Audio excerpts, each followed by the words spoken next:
Good morning. Good morning. Good morning. Happy November.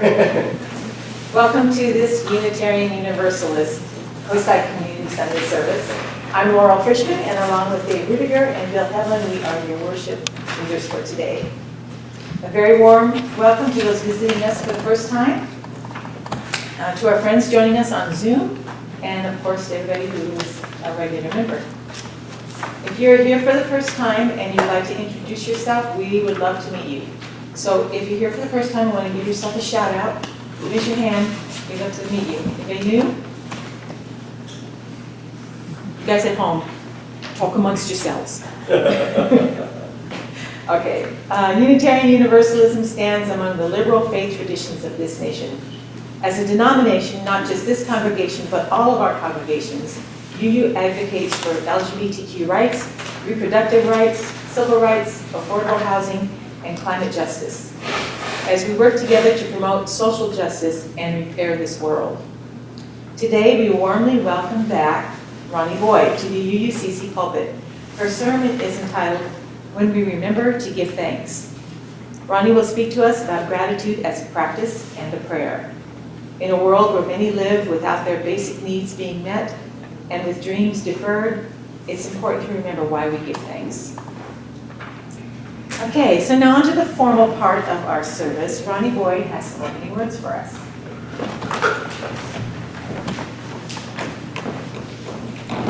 All right, good morning. Good morning. Good morning. Are we ready to have a worship about gratitude? Yes. Good. So the opening words today come from Reverend Mike Johnson, titled Giving Thanks and Exploring Suffering. It is always good to give thanks. All that we have is a gift from life, our food, our relationships, our shelter from the cold. And when we give thanks, it is always good to be mindful of all people and notice those who are suffering and do what we can to ease suffering and change its causes. Today we give thanks and we explore suffering. We must always do both together so that our hearts are strong for the journey. Now Tom will lead us in our opening hymn. So our opening hymn is number 1010, and it's appropriately titled, We Give Thanks. It's a simple song composed by a Canadian folk musician and UU minister named Wendy Luella Perkins. So it's in the teal hymnal at your seat, number 1010, and it's also, the words are in the order of service. Now, since it is a very simple song, I'm sure you'll pick it up right away. When Diedrich plays through it, he's going to play through it once, and then we'll sing it 2 times. And especially on the second time, feel free to harmonize, improvise, do a kind of call and response thing.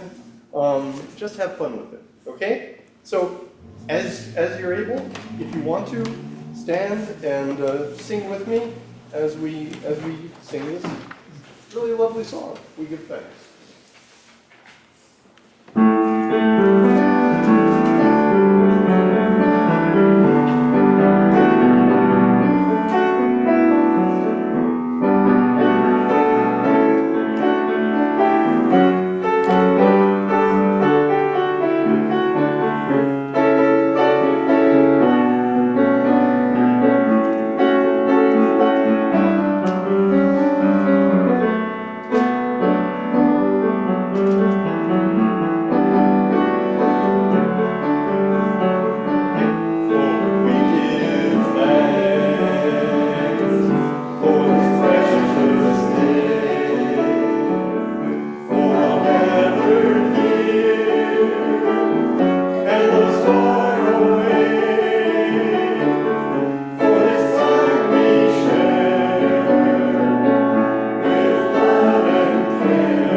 music, and thank you all for singing. And now, Dave Whitaker will lead us in our chalice lighting. Now it's time to light our chalice. Chalice lighting is a ritual that unites us as Unitarian Universalists. Its origin, the flaming chalice, you can take a peek down here, is a really good example of it. Has its origins in the same World War II origins as the Amnesty International logo, symbolizing hope in the midst of doubt and darkness. So please read with me as we read these words. O flaming chalice, symbol of a free faith, burn with the holy oil of helpfulness and service. Spread warmth and light and hope. Warm hearts grown cold with indifference. Light dark places with justice. Rekindle hope in despair. May we bring fuel for the fire of love. May the oil of loving kindness flow from us to the leaping flame. May hands of service shelter thee, that no winds of hate may extinguish thy brightness. May the light and warmth be eternal. May we be keepers of the flame.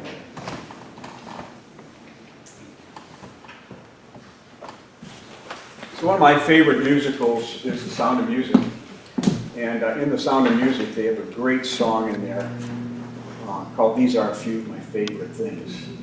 And I believe that everyone can write their own version of this song. That's not the poem that I'm going to read, though. Our poem today is called Three Gratitudes by Carrie Newcomer.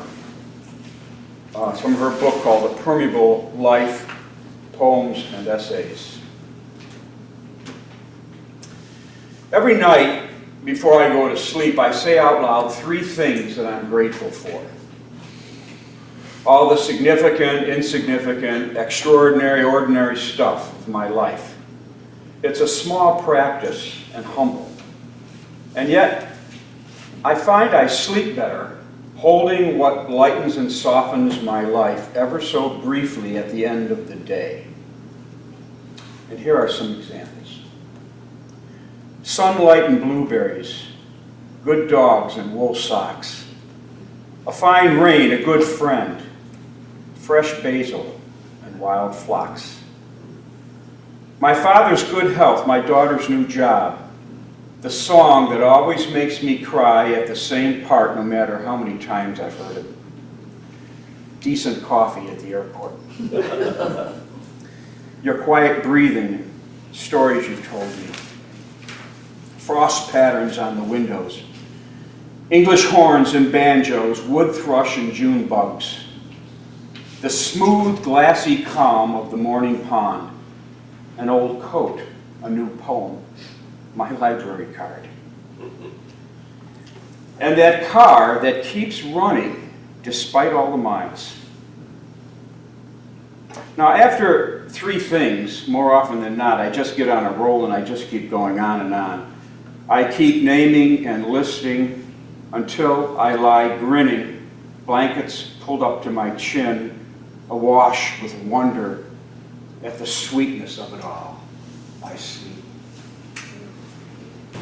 It is my great pleasure to reintroduce you to our guest speaker, Ronnie Boyd.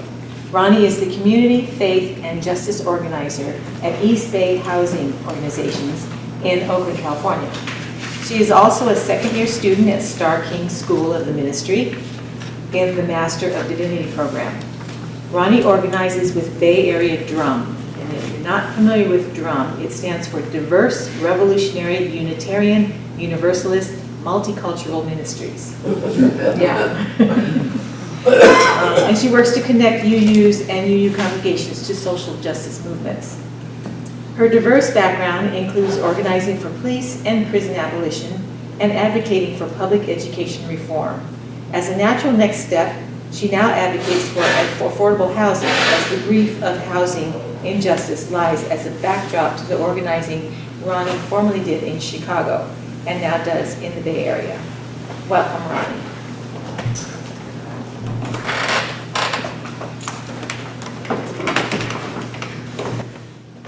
right, thank you so much for having me this morning.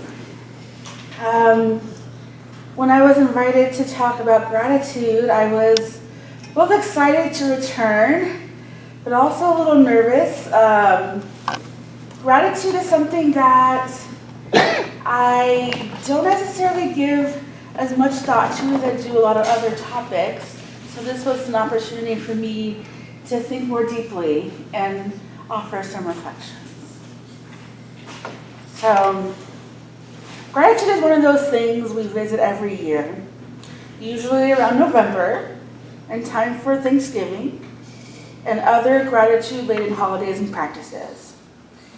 Some people practice 30 days of gratitude, where they share with their community one thing a day for 30 days that they're grateful for.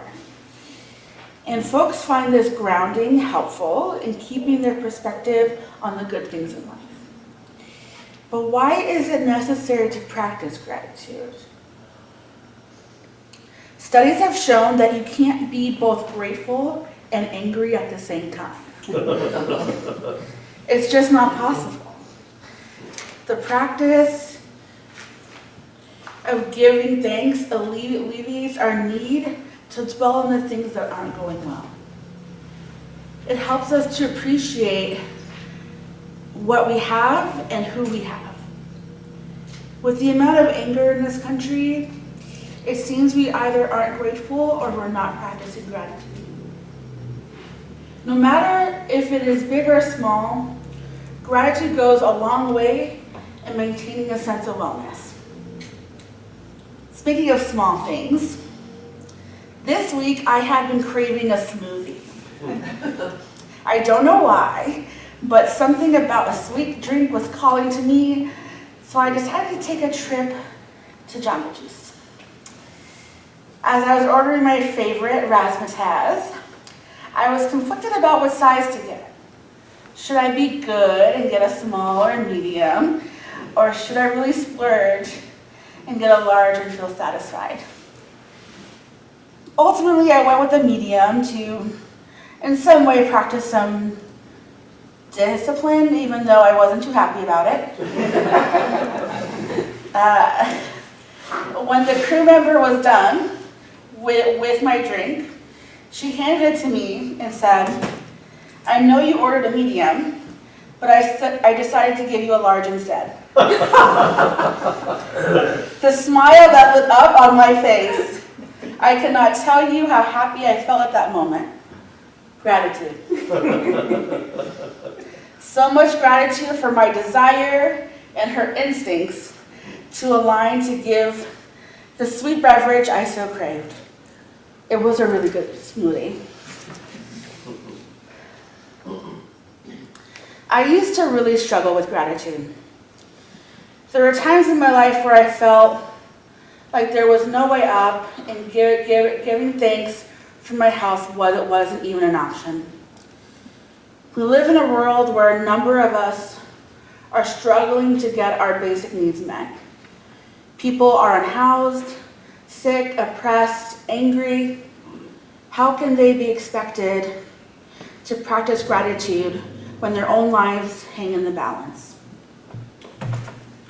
Sometimes I think gratitude can be a sign of privilege. Not everyone has a family to thank, an income to support them, or even kind friends. Some of the things we give thanks for are couched in privileges. But sometimes when we're down and out, we can find gratitude in the world around us. Sometimes we have to just be grateful for life itself. Life is the ultimate gift in which to feel grateful is what I practice today. In my organization, one of our longtime dedicated members, Miss Cecilia, practices gratitude in this way. Whenever anyone asks her how she's doing, she says, "I woke up this morning, and you know some people didn't wake up. I feel grateful to God." When she says it, you know she means it. Hearing that many times over the years has helped me develop my own gratitude practices. Sometimes I find myself hugging my friends a little longer, sending thank you cards to people who I've connected with, breathing in the wind when it passes me by, and saying a prayer through a challenge. All of these are ways I practice gratitude for the life I live and the people in it. All of this works for myself, but what is it about practicing gratitude, sharing what we're thankful for during the month of Thanksgiving? I know growing up, like many of you, I was taught the good old pilgrim story with the Native Americans breaking bread and sharing a meal to celebrate their newfound friendship, and everyone lived happily ever after with full bellies. Now that we all know the truth of the matter, which was anything but pleasant, I wonder how we practice gratitude in a society that wouldn't exist without the genocide of Native people, where treaties are not honored and land continues to be stolen. Frederick Douglass asked, "To what is the 4th of July to a Negro?" And I'm wondering, what is Thanksgiving to a Native American? The answer to both is trauma and grief. I don't want to discourage us from practicing gratitude. I want us to put it in a context of the larger world we live in. As I said before, some things that we are grateful for are privileges.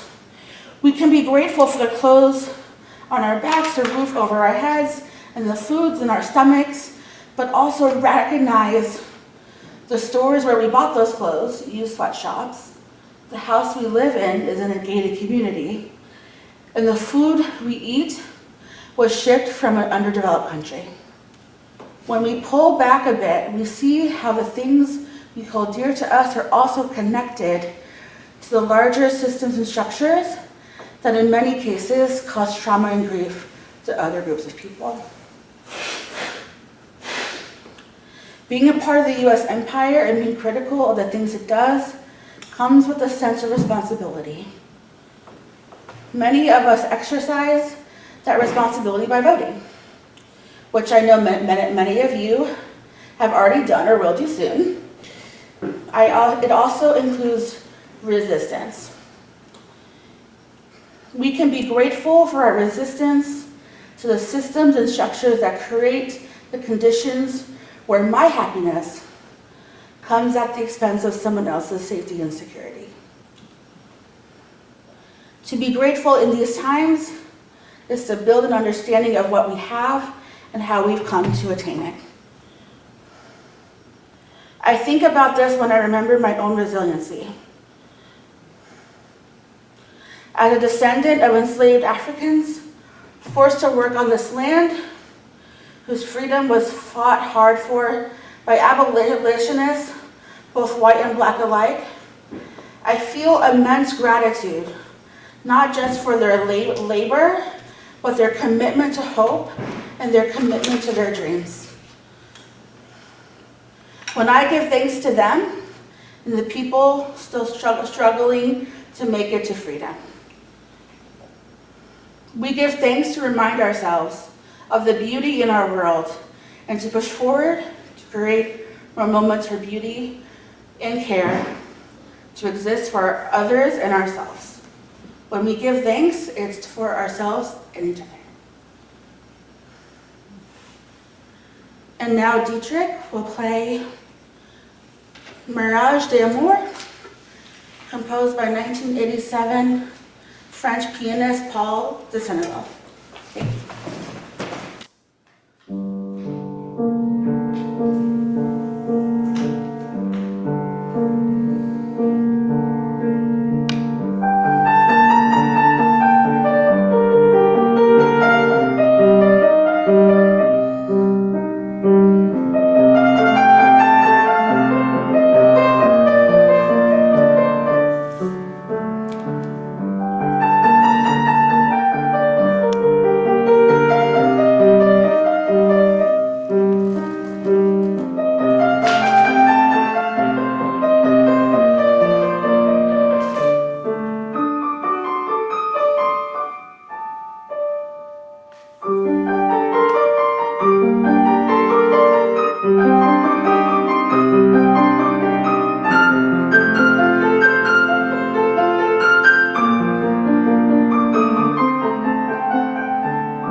This interfaith group of open-minded individuals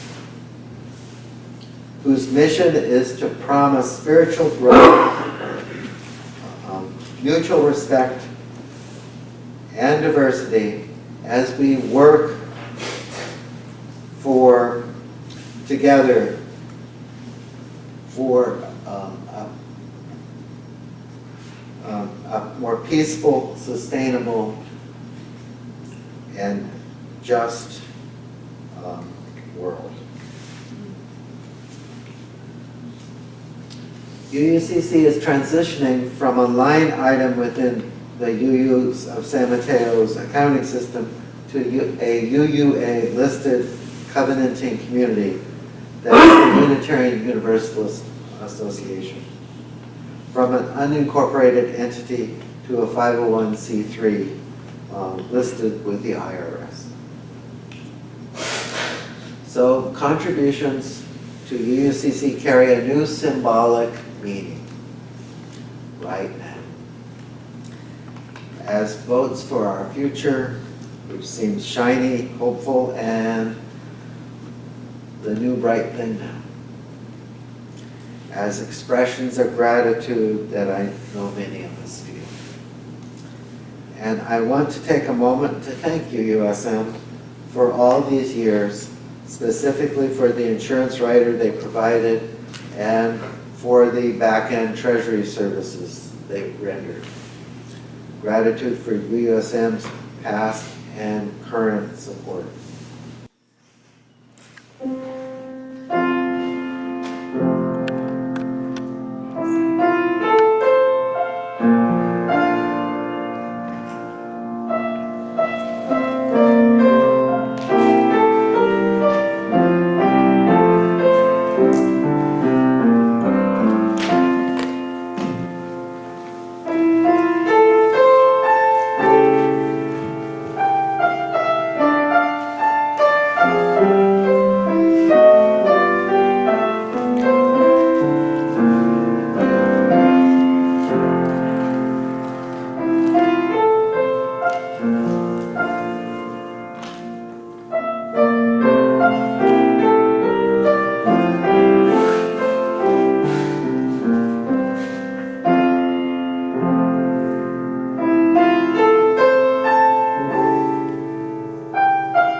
And now it's time to extinguish our chalice.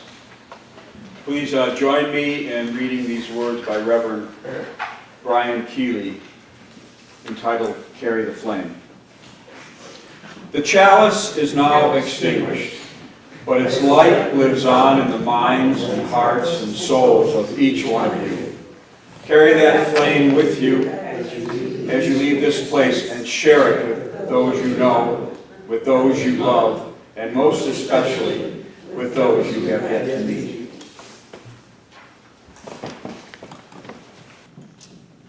So on the website, notes from the far fringe, Kimberly Debus says of it, This is gritty, real things, as much to each other and ourselves as anything.